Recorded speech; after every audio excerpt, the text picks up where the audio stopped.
på det mer personlige, så kler jeg meg som en jente hver dag. Jeg sminker meg når jeg føler for at det er noe jeg ønsker å gjøre. Pynter meg litt ekstra. Og jeg presenterer meg som en jente daglig. Etter hva jeg har sett, så har jo folkene rundt meg taklet det veldig godt. Vi har jo litt varierende reaksjoner.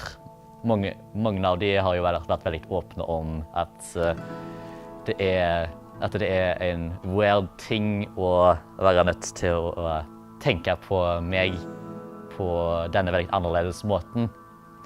Men det har også vært ranging reaksjoner helt over til excitement for å få seg en ny venninne.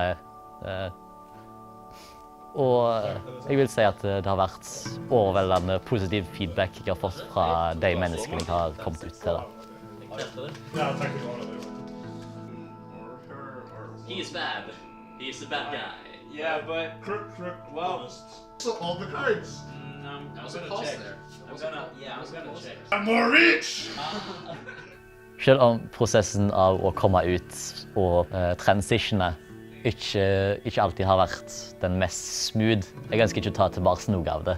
Livet mitt er på en retning nå hvor jeg føler at jeg har en fremtid på en måte jeg aldri følte tidligere. Og fantastisk at menneskene rundt meg har vært så støttende i dette som de har vært. Jeg er Artemis Aare, og dette er filmen om meg.